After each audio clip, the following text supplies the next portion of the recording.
राजधानी दिल्ली में प्रदूषण का कहर लगातार जारी है। लगातार पॉल्यूशन का लेवल बढ़ता जा रहा है। दिल्ली का ओवरऑल AQI लेवल 422 दर्ज किया गया है। औसत जो है AQI 422 है। दिल्ली के कई इलाकों में एयर क्वालिटी इंडेक्स 500 को पार कर चुका है और प्रदूषण से लोगों का जीना मुहाल हो चुका है। दिल्ली के कई इलाकों में AQI 500 को पार कर चुका है। यह बड़ी खबर सामने आ रही है। एयर क्वालिटी इंडेक्स लगातार बेहद खराब श्रेणी में बना हुआ है। राजधानी दिल्ली में प्रदूषण का कहर लगातार जारी है।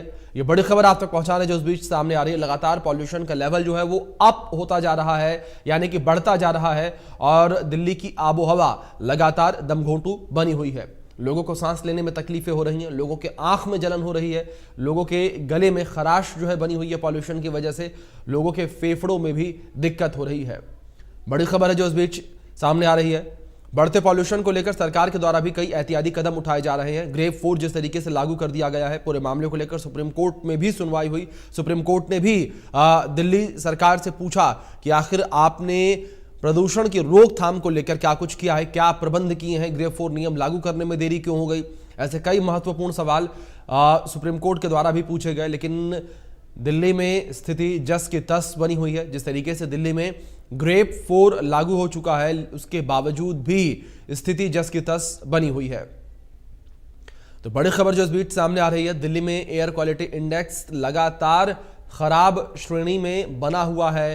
पॉल्यूटेड जो है पूरी सिटी हो रखी है। कई जगहों पर एयर क्वालिटी इंडेक्स 500 के आंकड़ों को पार कर चुका है, जो कि बेहद खराब श्रेणी में है।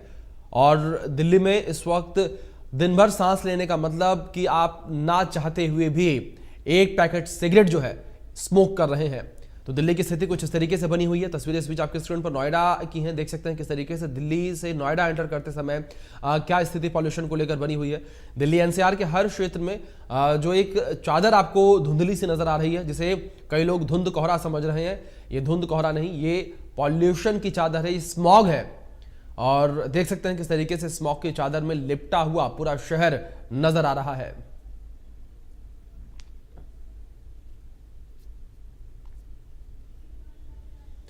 तो ये तस्वीरें स्क्रीन पर आपके प्रदूषण से दिल्ली का हाल बेहाल हो रखा है।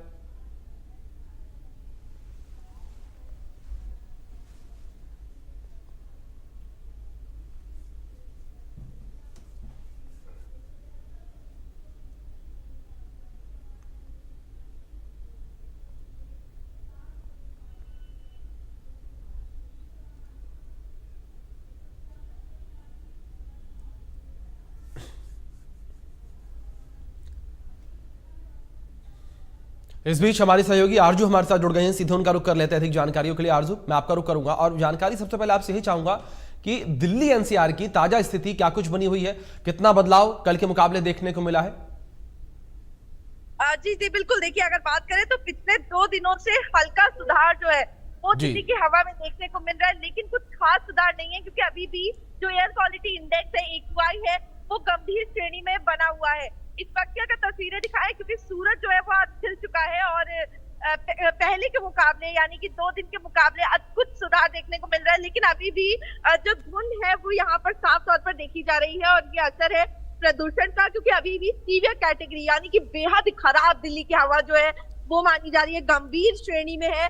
और अगर बात भी करें तो लगातार इसको लेकर अगर सुप्रीम कोर्ट की भी बात, जैसे कि आप बता रहे थे कि लगातार फटकार जो है वो दिल्ली सरकार को भी इसको लेकर लगाई गई है। और वहीं अगर बात करें तो तमाम ऐसे स्टेप्स हैं जो सरकार उठाने की बात कर रही है। और अब दिल्ली में आर्टिफिशियल रेन की बात जो है वो भी सामने आ रही है कि किस तरीके से इसको करवाया जाएगा। लेकिन फिलहाल गोपाल राय ने ये इल्जाम सेंट्रल गवर्नमेंट पे लगाया है कि यूनियन एनवायरमेंट मिनिस्टर जो है वो उनकी कोई भी चिट्ठी का रिस्पॉन्स नहीं दे रहे हैं, कोई भी इमरजेंसी मीटिंग नहीं बुलाई गई।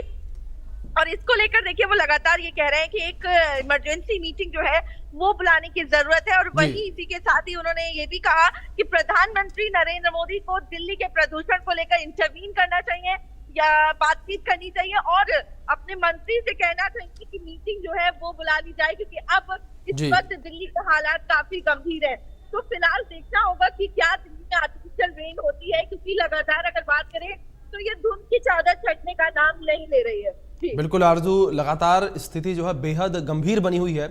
इस बीच फरीदाबाद से हमारे सहयोगी देवेंद्र जुड़ गए हैं, उनका रुख करेंगे सीधे। देवेंद्र, मैं आपका रुख करूंगा और फरीदाबाद की ताजा स्थिति आपसे जानना चाहूंगा। क्या स्थिति फरीदाबाद में बनी हुई है, क्योंकि फरीदाबाद में भी तमाम पाबंदियां जो है वो देखने को मिली हैं, और इन पाबंदियों के बाद क्या कोई सुधार देखने को मिला मौसम में? बिल्कुल, देखिए निश्चित तौर से अगर जिस तरह से ग्रेप फ्लोर लागू हुए हैं तो इसकी जो पाबंदियां हैं वो फरीदाबाद में भी लागू की गई हैं। और फरीदाबाद में अगर फिलहाल की अगर बात करें तो एयर क्वालिटी इंडेक्स करीब 300 के आसपास है। कह सकते हैं थोड़ा सा जरूर फर्क दिखाई दे रहा है, क्योंकि कल इसी वक्त में 350 एयर क्वालिटी इंडेक्स था, तो आज 300 है। लेकिन ये नहीं कह सकते कि ये आगे तक इसी तरह से रहेगा या इससे कम होगा, क्योंकि फौरी तौर पर इसे देखा जाए तो जरूर 50 एयर क्वालिटी इंडेक्स 50 कम नीचे हुआ है, लेकिन अभी और ज्यादा लोगों को जागरूक रहना पड़ेगा और सख्त कदम उठाने पड़ेंगे। और इसी के चलते डीएम की तरफ से कुछ कदम उठाए भी गए हैं, चाहे 12वीं तक के स्कूलों की अगले आदेश तक के छुट्टी करने की बात हो, या इसके साथ साथ में कल देर शाम एक और आदेश उनकी तरफ से दिया गया था कि जो निजी संस्थान है, कॉर्पोरेट ऑफिस है, उसमें वर्क फ्रॉम होम के लिए 50% कर्मचारियों के लिए एडवाइजरी जारी की गई थी। एडवाइजरी जारी की गई है, आदेश नहीं दिए गए हैं, यानी कि सलाह दी गई है कि वो अगर एयर क्वालिटी इंडेक्स में कमी अगर लाना चाहते हैं तो इस पर अमल करें वो। तो इस तरह के आदेश फरीदाबाद के डीएम विक्रम यादव की तरफ से दिए गए हैं। और अगर फरीदाबाद के अन्य जगहों की बात करें तो कई जगह एयर क्वालिटी इंडेक्स अलग अलग वक्त पर अलग अलग दिखाई दे रहा है। तो कह सकते हैं अभी भी फरीदाबाद में जो सांसों का संकट है वो पॉल्यूशन की वजह से दिखाई दे रहा है। डॉक्टर भी एडवाइजरी जारी कर रहे हैं, सलाह दे रहे हैं और इंतजाम भी कर रहे हैं। सरकारी अस्पताल में भी बुजुर्गों बच्चों के लिए अलग से दवाइयों की व्यवस्था की गई है, ताकि किसी को दवाई की कोई कमी ना हो। चूंकि अस्थमा और जो हार्ट पेशेंट हैं या टीबी के मरीज हैं, उनके लिए खास तौर से ध्यान रखने की बात हेल्थ डिपार्टमेंट की तरफ से भी की गई है। अगर फरीदाबाद के बाकी तमाम डिपार्टमेंट की बात करें तो उनको भी सतर्क किया गया है और कार्रवाई करने के निर्देश दिए गए। लेकिन कई जगह अभी भी आग जलने की घटनाएं सामने आ रही हैं। मिट्टी, जो धूल मिट्टी है, वो सड़कों पर उड़ती हुई दिखाई दे रही है। PM 2.5 और PM 10 दोनों बढ़ते हुए दिखाई दे रहे हैं, जिसकी वजह से जो महीन कण हैं वो सांसों में जा रहे हैं और नुकसान हो रहा है। ऐसे में आंखों में जलन और गले में खराश जैसी स्थिति फरीदाबाद में भी देखने को मिल रही है। जी जी, बिल्कुल बिल्कुल देवेंद्र, जाहिर तौर पर जिस तरीके से आपने जानकारियां दी हैं, जो आगजनी की घटनाएं हैं वो भी कहीं ना कहीं एक बड़ा कारण है कि पॉल्यूशन का लेवल लगातार अप होता जा रहा है। देवेंद्र, बहुत शुक्रिया आपका जुड़ने के लिए और फरीदाबाद से तमाम अपडेट्स हम तक हमारे सहयोगी तक पहुंचाने के लिए। दिल्ली से आरजू सेठ हमारी सहयोगी लगातार बनी हुई है, उनका रुख करेंगे। आरजू, मैं आपका रुख करूंगा और जानकारी आपसे मैं ये लेना चाहूंगा, जिस तरीके से पिछले दिनों हमने देखा कि सुप्रीम कोर्ट के द्वारा पूरे मामले को लेकर सुनवाई की गई और सुप्रीम कोर्ट ने फटकार लगाई दिल्ली सरकार को और पूछा भी कि आखिर आपने प्रदूषण की रोकथाम को लेकर क्या कुछ किया है, क्या इंतजाम किया, बताइए। तो उस फटकार के बाद क्या कोई असर देखने को मिला है? दिल्ली सरकार ने कोई एहतियाती कदम उठाए हो?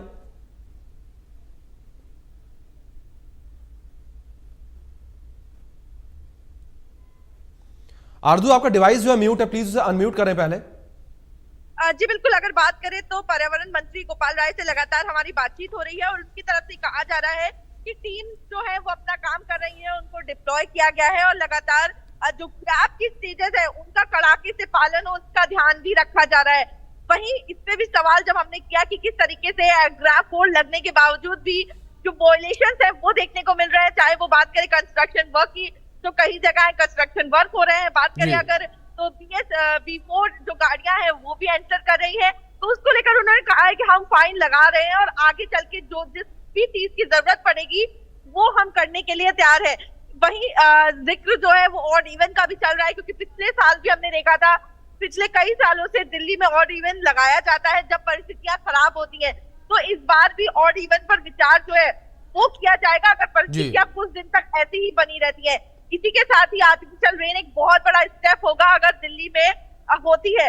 और आखिर देखिए, जरूरी इसलिए हो जाती है रेन क्योंकि हम हर साल देखते हैं जब ये प्रदूषण का दिन चलते हैं तब जैसे ही बारिश होती है एक सुधार देखने को मिलता है, क्लैरिटी मिलती है और प्रदूषण से भी निजात जो है वो लोगों को मिलता है। तो अगर आर्टिफिशियल रेन होती है तो ये जो स्मॉग की चादर है वो छट जाएगी। तो देखना होगा कि आखिर कब क्लियरेंस जो है वो सेंट्रल गवर्नमेंट से दिल्ली सरकार को मिलता है, जिसके बाद दिल्ली में आर्टिफिशियल रेन हो सकती है, ऑड इवन लग सकता है, वर्क फ्रॉम होम हो सकता है। तो तमाम ऐसी चीजें हैं जो आने वाले दिनों में भी देखने को मिल सकती है। फिलहाल अभी की बात करें तो ग्रैप 4 स्टेज जो है वो लगाई गई है और उसका कड़ाके से पालन कराने की बात जो है वो कही जा रही है। इसी के साथ ही कई कैंपेन्स जो है वो भी चलाए जा रहे हैं दिल्ली सरकार की तरफ से, चाहे बात करें रेड लाइट ऑन गाड़ी ऑफ, बात करें एंटी ओपन बर्निंग कैंपेन जो है वो भी चलाया जा रहा है कि खुले में आग ना जलाएं। फिलहाल बात करें तो आज हम जब रास्ते में थे जब निकल रहे थे तो हमने देखा कि किस तरीके से, देखिए लोगों की मजबूरी है, तो सड़क किनारे लोग रहते हैं, जब ठंड आएगी तो उनकी मजबूरी है वो ठंड से बचने के लिए आग जलाएंगे। या तो आप हर किसी को उसका अल्टरनेटिव जो है वो प्रोवाइड करे, इलेक्ट्रिक हीटर्स प्रोवाइड करे, या फिर लोगों की मजबूरी है वो खुले में आग जलाकर अपने को राहत देने की कोशिश करेंगे। तो आने वाले दिनों में जब तापमान और नीचे जाएगा तो लोग जो है वो खुले में आग जलाएंगे और ये एक बड़ी चुनौती सरकार के लिए भी बन जाएगी। जी बिल्कुल आरजू, जाहिर तौर पर बड़ी चुनौती जो है लगातार बनी हुई है। लेकिन आरजू, इस बीच एक सवाल लगातार ये भी उठ रहा है कि जो तमाम एहतियाती कदम उठाए जा रहे हैं, लेकिन उसके बावजूद भी पॉल्यूशन का लेवल दिल्ली में कम होता नजर नहीं आ रहा है, लगातार पॉल्यूशन का लेवल अप होता हुआ नजर आ रहा है। और दूसरी ओर इस पूरे मामले को लेकर जो राजनीति हो रही है, जिस तरीके से दिल्ली के मुख्यमंत्री आतिशी ने भी जिक्र किया था कि जो दिल्ली का पॉल्यूशन है वो हरियाणा की वजह से है, और हरियाणा में जो पराली जलाई जा रही है, पराली का प्रबंधन नहीं हो रहा है, उस वजह से दिल्ली में पॉल्यूशन का लेवल बढ़ा हुआ है। दूसरी ओर हरियाणा को लेकर बात की जाए तो हरियाणा से भी नेताओं ने प्रहार किया था दिल्ली की सरकार पर। उन्होंने कहा था कि दिल्ली के मुख्यमंत्री आतिशी को पराली के बारे में कोई जानकारी भी नहीं है, उन्होंने कभी खेत भी नहीं देखा होगा। और हरियाणा में यह कहा गया कि जो पराली प्रबंधन है हरियाणा में पंजाब से ज्यादा है, और पंजाब में हरियाणा से ज्यादा पराली जलाई जा रही है। ये किस तरीके से पूरा मामला इस जो है राजनीति का रूप ले चुका है आरजू? जी बिल्कुल, देखिए जहां एक तरफ लोग जो है वो एकदम मोटू हवा में सांस लेने के लिए मजबूर है, दिल्ली गैस चैम्बर बन गई है, उसी बीच हम देख रहे हैं कि जो राजनीतिक लोग हैं उनको पॉलिटिक्स करने से फुर्सत नहीं है। अगर बीजेपी की बात करें तो बीजेपी की तरफ से जो मास्क है वो बांटे जा रहे हैं, वो ये कह रहे हैं कि हम दिल्ली के लोगों को अवेयर करने की कोशिश कर रहे हैं ताकि वो अपने आप को इस पॉल्यूशन से बचा सके, क्योंकि दिल्ली सरकार कुछ भी नहीं कर रही है। दिल्ली सरकार ने लोगों को छोड़ दिया है, उन्होंने पिछले 10 साल में कुछ भी नहीं करा और इसीलिए दिल्ली की ये हालत हो गई है। तो वहीं अगर दिल्ली सरकार की बात करें तो उनका ये कहना है कि सेंट्रल गवर्नमेंट ने एक भी स्टेप ऐसा बताएं जो उन्होंने इस डबल बर्निंग को कम करने के लिए किया है या फिर प्रदूषण के खिलाफ जो है वो स्टेप लिया है। इसी के साथ ही अगर दिल्ली के मुख्यमंत्री आतिशी की बात करें तो उनकी तरफ से प्रेस कॉन्फ्रेंस की गई जिसमें उन्होंने सेंट्रल गवर्नमेंट पे तमाम सवाल उठाए और वहीं बीजेपी शासित जो स्टेट है वहां पर लेकर के उन्होंने बात करी कि यूपी, हरियाणा, राजस्थान, तमाम ऐसी यूपी जो स्टेट्स है जहां पे बीजेपी की सरकार है वहां पर डबल बर्निंग अभी भी हो रही है।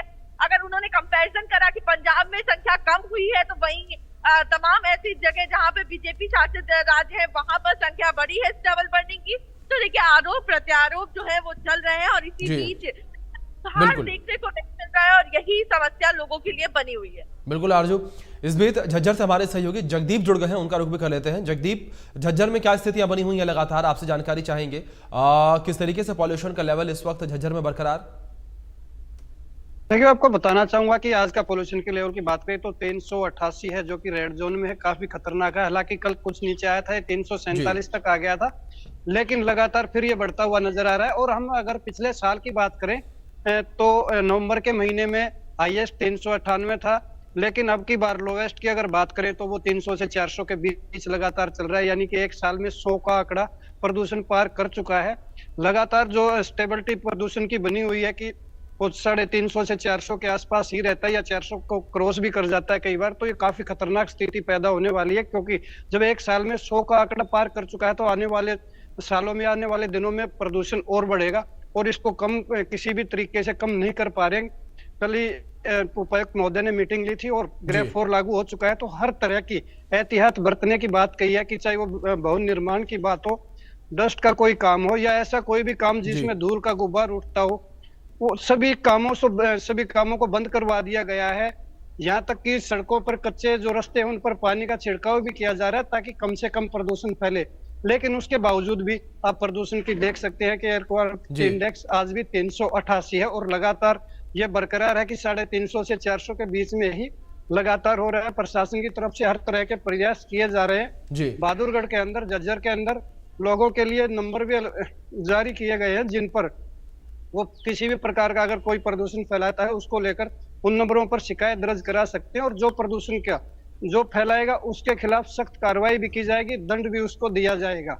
जी जगदीप, जिस तरीके से आपने जिक्र किया कि तमाम एहतियाती कदम जो हैं वो उठाए जा रहे हैं, लेकिन इस बीच जो एहतियाती कदम उठाए जा रहे हैं वो पेपरों में तो काफी हैं, लेकिन जमीनी स्तर पर किस तरीके से देखने को मिल रहे हैं, क्या जो दिशा निर्देश दिए जा रहे हैं अधिकारियों के द्वारा, सरकार के द्वारा, उनका असर जमीनी स्तर पर देखने को मिल रहा है? जिस तरीके से ग्रेव 4 को लेकर बात की गई, तमाम निर्माण कार्यों को जो है बंद करने की बात सामने आई, टूटी सड़कों पर पानी के छिड़काव की बात सामने आई, उनको रिपेयर करने की बात सामने आई ताकि धूल जो है कम उड़े, क्या ये सब काम होते हुए नजर आ रहे हैं जमीनी स्तर पर? जगदीप जी बिल्कुल, बताना चाहूंगा कि कल एक कमेटी का गठन किया गया है, 8 जी। कमेटियों का गठन किया गया है, जो कि पूरे खास करके बहादुरगढ़ की बात करेंगे, बहादुरगढ़ में इंडस्ट्रीज एरिया है, उस पर पूरे पर नजर बनाए रखेंगे, या जिले भर में कहीं से भी कोई शिकायत मिलती है तो उसका वो आंकलन करेंगे कि किस तरह की प्रदूषण फैलाने की कोशिश की गई है।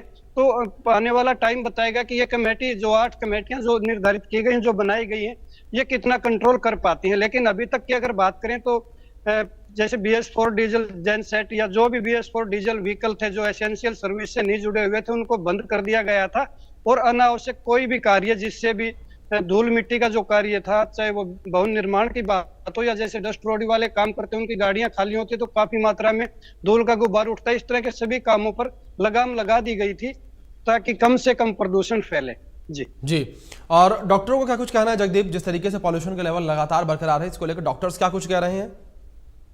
देखिए, डॉक्टर्स का कहना है कि इस मौसम में जो भी लोग मॉर्निंग वॉक पे जाते हैं उनको मॉर्निंग वॉक भी बंद कर देनी चाहिए, क्योंकि प्रदूषण का स्तर इतना है कि एक बंदा दिन में जो स्मोकिंग नहीं करता वो भी 10 से 12 सिगरेट का धुआं निकल जाता है आराम से। तो ऐसे में मॉर्निंग वॉक को भी अवॉइड करें, घर पे हल्का फुल्का व्यायाम करें, खास करके बुजुर्ग हैं, महिलाएं हैं, बच्चे हैं या छोटे बच्चे जिनको अस्थमा की दिक्कत है या रेस्पिरेटरी के जो भी मरीज हैं, उनको बिल्कुल घर से बाहर नहीं निकलना चाहिए जब तक जरूरी ना हो। खासकर जब धूप निकला है तो उसके बाद ही वो घर से निकले ताकि प्रदूषण कुछ मात्रा में कम हो जाए। अगर बाहर जाना पड़े तो N95 मास्क का उपयोग वो करें ताकि प्रदूषण से बचा जा सके, क्योंकि प्रदूषण की मात्रा, हवा इतनी जहरीली हो चुकी है कि अगर किसी की इम्यूनिटी कमजोर है तो उसको वो और ज्यादा बीमार कर सकती है। बिल्कुल जगदीप, जाहिर तौर पर जिस तरीके से लगातार जो है पॉल्यूशन का लेवल बना हुआ है वो एक चिंता का विषय है। लेकिन जगदीप, एक सवाल आपसे यहाँ पर ये भी पराली को लेकर, जिस तरीके से पराली का मुद्दा जो है वो राजनीति का केंद्र भी बना हुआ है, पंजाब, हरियाणा और दिल्ली, इन 3 राज्यों के बीच पराली को लेकर लगातार बयानबाजियां देखने को मिलती हैं नेताओं के बीच। ऐसे में इस वक्त झज्जर में क्या स्थिति बनी हुई है? क्या पराली जलाने के मामले सामने आ रहे हैं अभी भी? क्या किसान अभी भी पराली जलाते हुए नजर आ रहे हैं इतने पॉल्यूशन के बाद भी? मैं ये कह सकता हूं कि झज्जर एक ऐसा जिला है जहां पे पराली नहीं जलाई जाती है। अब तक शुरू से अब तक केवल 3 केस मात्र दर्ज हुए हैं पराली जलाने के, जो कि छोटे किसानों द्वारा जिनके पास बहुत ही कम मात्रा में पराली थी उन्होंने जलाई, वो 3 केस अब तक दर्ज हुए हैं। झज्जर एक ऐसा जिला है जहाँ पे पराली को कैटल फीड के रूप में प्रयोग किया जाता है। किसानों से पराली खरीद कर और उसको इकट्ठा करके लोग इसकी कटिंग करके फिर डेयरियों तक पहुंचाते, क्योंकि कैटल फीड का काम भी पराली करती है। यहाँ पर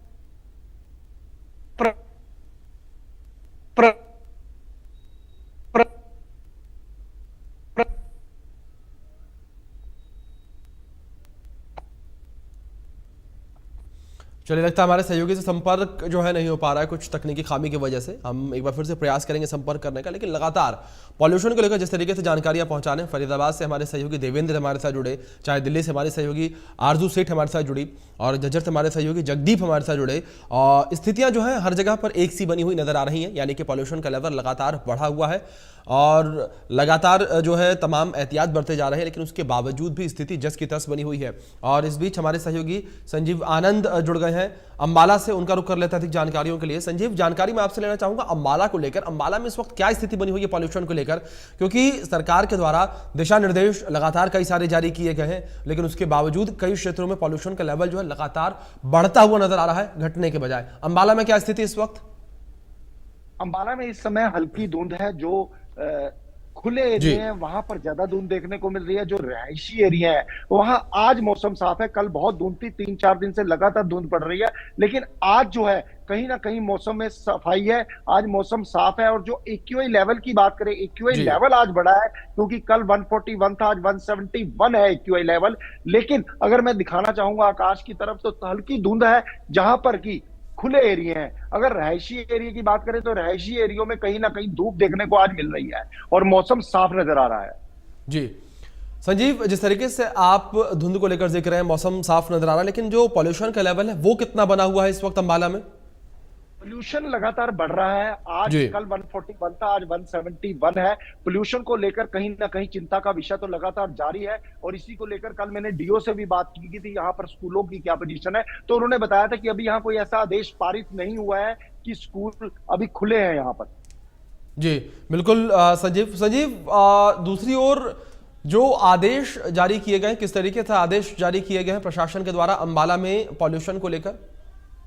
अभी तो उन्होंने जो आदेश जारी किया उसमें यही है कि देख रेख रखें अपनी, जो है मास्क वगैरह लगाकर रखें। अभी जो पोल्यूशन का स्तर है थोड़ा अंबाला में ज्यादा नहीं है, कंट्रोल में है स्थिति, लेकिन थोड़ा ना कहीं हॉस्पिटल्स में बीमारियां जरूर बढ़ रही हैं। इसके लिए डॉक्टर से भी बात की जाती है लगातार। डॉक्टर्स ने भी यही हिदायत दिया कि सर्दी का मौसम है, बचाव रखें, अपना ढक कर रखें, कपड़े फुल बाजू के डाल के रखें।